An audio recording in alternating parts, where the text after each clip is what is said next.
রংপুরের ব্যবসায়ী আশরাফুল হককে ২৬ টুকরা করে হত্যার ঘটনায় তার ঘনিষ্ঠ বন্ধু জরেজুল ইসলাম ও তার বান্ধবী শামীমা আক্তার ওরফে কোহিনুরকে গ্রেফতার করেছে ডিবি ও র্যাব। তবে খুনের উদ্দেশ্য নিয়ে দুই রকমের তথ্য র্যাব ডিবির। ডিবি বলছে ত্রিভুজ প্রেমের বলি আশরাফুল, আর র্যাব জানায় ব্ল্যাকমেইল করে টাকা আদায়ের উদ্দেশ্য ছিল খুনিদের। জানাচ্ছেন জিয়া খান। বৃহস্পতিবার বিকেলে হাইকোর্ট সংলগ্ন জাতীয় ঈদগাহ মাঠের সামনে থেকে উদ্ধার করা হয় নীল রঙের দুটি ড্রাম। ভেতর থেকে ২৬ টুকরা খণ্ডিত মরদেহ উদ্ধার করে পুলিশ। ফিঙ্গারপ্রিন্ট সহায়তা জানা যায় টুকরোগুলো রংপুরের ব্যবসায়ী আশরাফুল হকের। খুনের ঘটনায় শুক্রবার রাতে দাউদকান্দি থেকে ডিবি গ্রেফতার করে আশরাফুলের ঘনিষ্ঠ বন্ধু জরেজুল ইসলামকে। সেই রাতেই র্যাব কুমিল্লা থেকে গ্রেফতার করে জরেজের বান্ধবী শামীমা আক্তার ওরফে কোহিনুরকে। সংস্থা দুটির দাবি, হত্যাকাণ্ডে ব্যবহৃত চাপাতি, হাতুড়ি, দড়ি, স্কচ টেপও জব্দ করেছেন তারা। এছাড়া ভিকটিমের রক্তমাখা জামাকাপড়ও উদ্ধার করে সংস্থা দুটি। র্যাব জানায় ব্ল্যাকমেইল করে টাকা হাতিয়ে নেওয়ার উদ্দেশ্যেই রংপুর থেকে ঢাকার শনিরাখড়ায় আশরাফুলকে নিয়ে আসে জরেজ।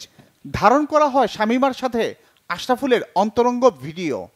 রংপুর হতে ঢাকায় আসার পূর্বেই জরেজ তার প্রেমিকা শামীমা আক্তার কোহিনুরকে ফোনে জানায় ভিকটিম আশরাফুলের সহিত সে যেন অন্তরঙ্গ ভিডিও ধারণ করে এবং পূর্ব পরিকল্পনা অনুযায়ী সে ভিডিও দেখিয়ে যাতে তারা ১০ লক্ষ টাকা আমাদের যে আশরাফুল তার কাছ থেকে আদায় করতে পারে।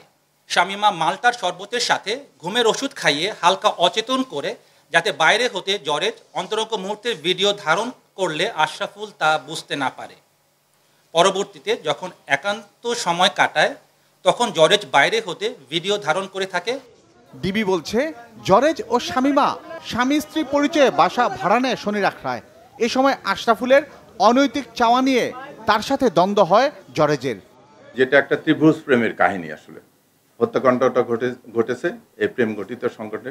যখন বাসার ভিতরে এসে জানতে পারছে যে তার বন্ধু শহীদুল তার উপর আসক্ত হয়ে গেছে, তার প্রতি আসক্ত হয়ে গেছে, তখন এ একটু অভিমানে চলে গেছে। বলছে যে আমি ৩ বছর হলো, আমি যে কথাটা বললাম যে ৩ বছর হলো এই মেয়ের সঙ্গে সম্পর্ক আমার, তুমি তাকে বড় ভাই ছোট বোন বলে জানো, সে তোমাকে বড় ভাই বলে সম্বোধন করে, এটি আমি জানি। এখন তুমি তার সঙ্গে শারীরিকভাবে করতে চাচ্ছ এটা কেন? এই অভিমানে জরেজুল কিন্তু বের হয়ে গেছে। এছাড়া জরেজের নেশা করার বিষয় নিয়েও দু রকমের তথ্য দিয়েছে র্যাব ডিবি। আশরাফুল যখন পুরোপুরি অচেতন হয়ে পড়ে তখন জরেজ আশরাফুলের হাত দড়ি দিয়ে বেঁধে ফেলে এবং মুখ কস্টেপ দিয়ে আটকিয়ে দেয়। জরেজ এক পর্যায়ে অতিরিক্ত ইয়াবা সেবন করে উত্তেজিত হয়ে অচেতন থাকা ভিকটিম আশরাফকে হাতুড়ি দিয়ে এলোপাথারি পেটাতে থাকে। তার আঘাতে এবং মুখ স্কচ টেপ দিয়ে বাঁধা থাকায় শ্বাস না নিতে পেরে ঘটনাস্থলে ভিকটিম আশরাফুল মৃত্যুবরণ করেন। না, আমরা এরকম কিছু পাইনি। মাদকের কোনো সংশ্লিষ্টতা বা ওখানে যে সমস্ত ইয়াবা খেলে আপনি জানেন যে কিছু আলামত থাকবে, ওরকম কিছু পাওয়া যায়নি। আশরাফুলকে হত্যা থেকে শুরু করে দুটি নীল ড্রামে করে লাশ গুম এবং ঘাতকদের আত্মগোপনে চলে যাওয়ার পেছনে আরও কেউ জড়িত কিনা তাও খতিয়ে দেখছে আইনশৃঙ্খলা বাহিনী। জিয়া খান, বাংলা ভিশন, ঢাকা।